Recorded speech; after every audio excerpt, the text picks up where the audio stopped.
आप सभी विपश्यना साधक होने के नाते मैं इसी विषय के ऊपर कुछ बात करना चाहता हूँ। आप विपश्यना क्यों करते हैं, ये पहला प्रश्न आप स्वयं को कीजिए।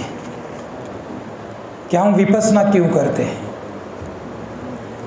जब आपने किसी के 3, 4, 10, 20 शिविर हो चुके होंगे या महासतिपट्टन सुत्त का भी शिविर आपका हो चुका होगा, दीर्घकालीन शिविर भी आपके हो चुके होंगे, ऐसे कोई साधक इसमें उपस्थित हो सकते हैं। तो ये जो साधना है, ये जो समत और विपश्यना की जो साधना है जो आप करते हैं, तो क्यों करते हैं, ये प्रश्न आप स्वयं को पूछिए। अगर आप स्वयं से जुड़े हुए समस्याओं को हल करने के लिए अगर ये साधना करते हैं तो इसका तो बेनिफिट आपको मिलने वाला है, इसमें कोई संदेह नहीं।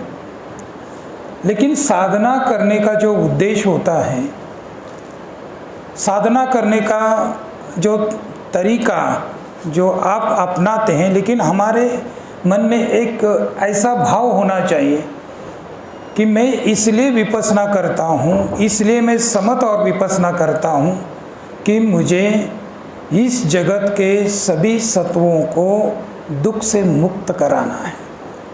ये भाव हमारे मन के अंदर होना परम आवश्यक है। क्यों?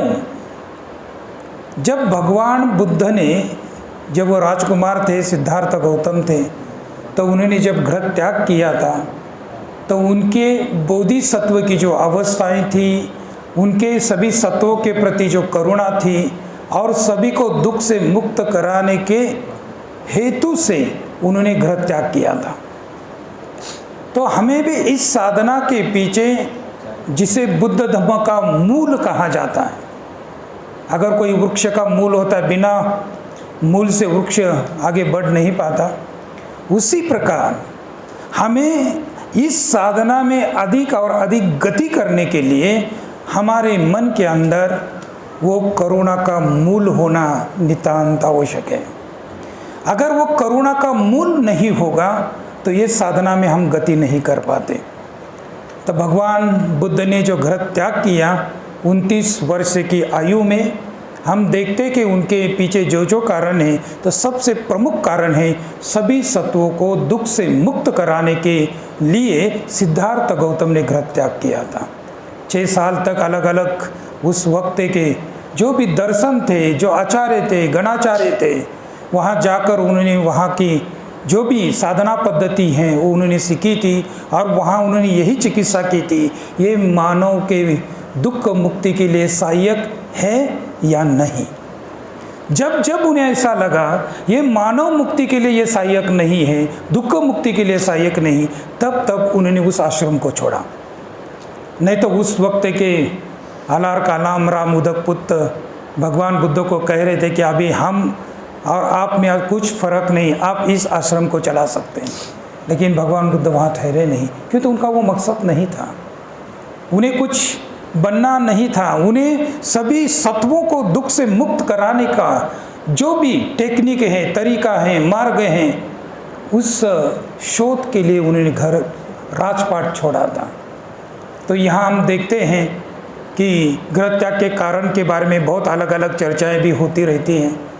परम पूज्य डॉक्टर बाबा साहेब अम्बेडकर जी ने गृह त्याग के बारे में जो चर्चा की, या धर्मानंद कोसेम्बी ने गृह त्याग के बारे में उन्होंने एक नाटक रचा, आप वो पढ़ सकते हैं कि उन्होंने क्यों गृह त्याग किया।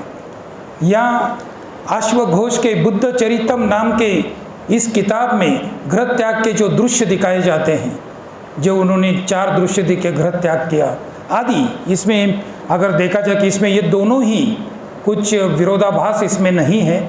बाबा साहेब अम्बेडकर भी उतने ही सही हैं जितने ये 4 दृश्य भी सही हैं। तो इसमें हम उसके चर्चा में अभी तो जाने वाले नहीं हैं। तो हमें ये ध्यान में रखना है कि ये साधना करते वक्त हमारा मूल मन के अंदर पक्का है या नहीं, मजबूत है या नहीं। वो मूल है करुणा। ये मूल है सभी सत्वों के बारे में सोचना, सभी जीवों के बारे में सोचना, सभी मनुष्य के बारे में सोचना, क्योंकि ये साधना मनुष्य के स्वयं के अहंकार से मुक्त होने के लिए प्रेरित करती है। यह साधना मनुष्य के अनित्य, दुख और अनात्म जो मैं भाव जो है उसे परे जाने के लिए ये साधना प्रेरित करती है।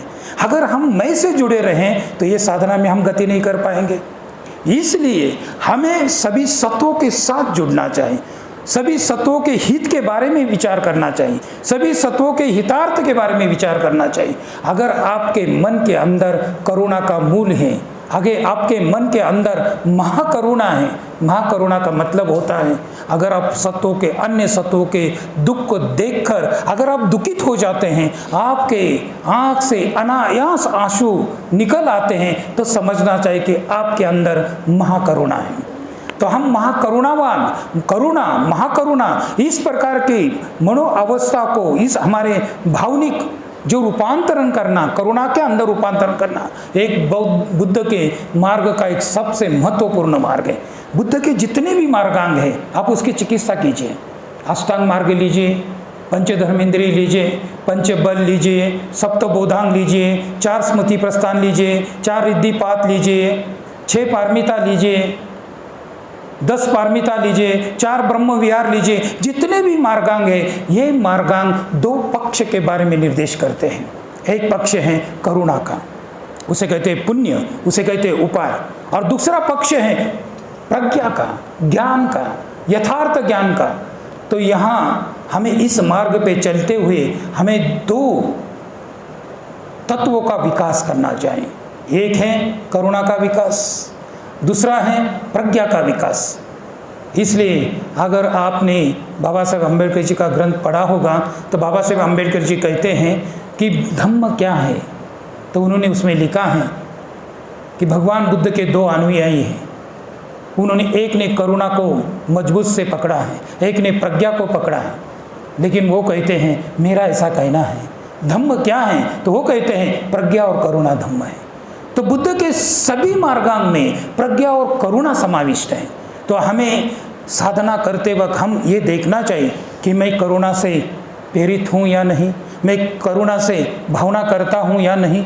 तो मैत्री, करुणा, मुदिता, उपेक्षा, ये जो ब्रह्म विहार है, ब्रह्म का मतलब ये अनंत जीवों के प्रति, ब्रह्म का मतलब अनंत सत्वों के प्रति मेरे मन की भावना, उनके दुख मुक्त करने के लिए, उनके हितार्थ कार्य करने के लिए मेरे मन में इस भावना को वृद्धिंगत में करता हूँ या नहीं, या हुई या नहीं, इस प्रकार हम चिकित्सा करना चाहिए। इसलिए सिद्धार्थ गौतम का गृह त्याग है करुणा के वजह से। और हम जब साधना में बैठते हैं तो किस आधार पर बैठते हैं, ये सबसे महत्वपूर्ण बात है।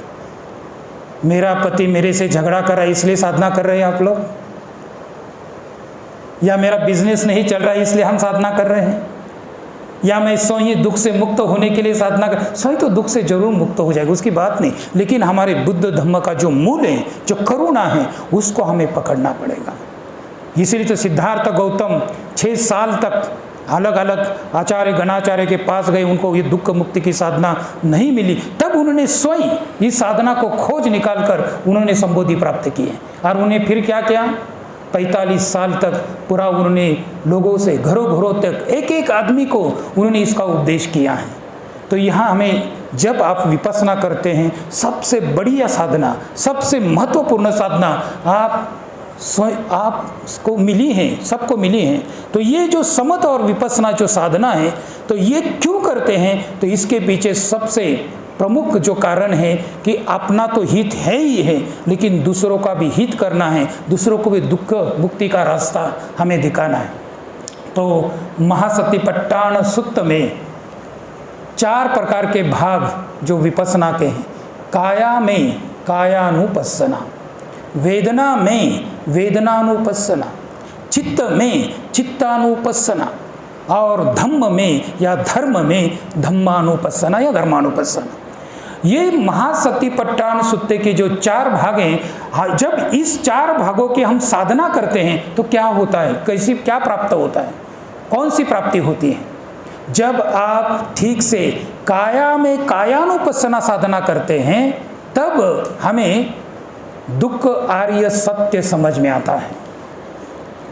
जो भगवान बुद्ध ने प्रथम धम्मचक्र प्रवर्तन वाराणसी के नज़दीक सारनाथ के जगह ऋषिपतन जिसे कहा जाता है, वहाँ पंचवर्गीय भिक्षु के जो समन्वित जो उन्होंने प्रथम धम्मचक्र प्रवर्तन किया, तो ये 4 आर्य सत्यों का था। और हमें द्वादश निदान हो, उसमें द्वादश निदान के 12, जैसे अभी बंते जी द्वादश निदान की बात कर रहे थे, अविद्या पच्चया संकारा आदि। तो ये जो अविद्या जो है, वो अविद्या क्या है? हमारे चित्त में अविद्या का आवरण है, हमारे चित्त में क्लेश का आवरण है। इस आवरण के वजह से हम दुखी थे, चिंतित थे, तनावग्रस्त हैं और जीवन में हमारे समस्याएं और प्रॉब्लम है। तो ये अविद्या आवरण हटाने के लिए हम विपස්සना करते हैं। तो अविद्या क्या है? तो पाली ग्रंथों में उसकी लक्षण बताए गए। अविद्या 4 आर्य सत्यों का अज्ञान अविद्या है। 4 आर्य सत्यों का अज्ञान अविद्या है। दुख, उसका कारण, निरोध और मार्ग, इसका पता नहीं, इस बारे में हम यथार्थ जानते नहीं। तो विपස්සना करने से जब काया में कायानुपස්සना जब साधना करता है, तब उसे दुख का आर्य सत्य पता चलता है।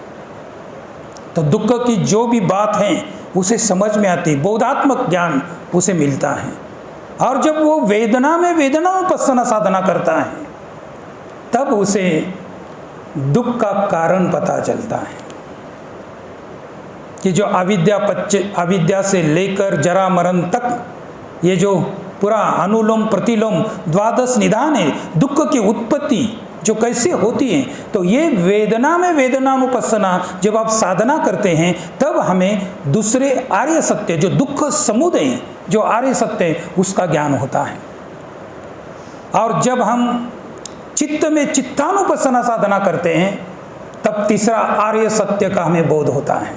वो तीसरा आर्य सत्य क्या है? दुख निरोध, दुख मुक्ति, दुख को रोकना।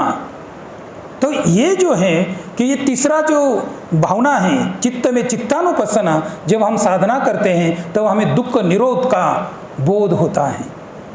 और जब धम्म में धर्मानुपස්සना जब साधना करते हैं, तब हमें मार्गांग पता चलता है।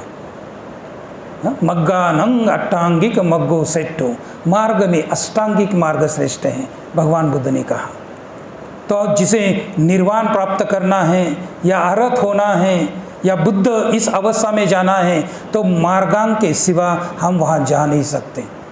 और इसमें हमें जितने भी लेबल हम स्वयं के प्रति लगाए हुए उससे मुक्त होना चाहिए, तब हम जाके उस स्थिति को ठीक से हम लोग समझ पाएंगे।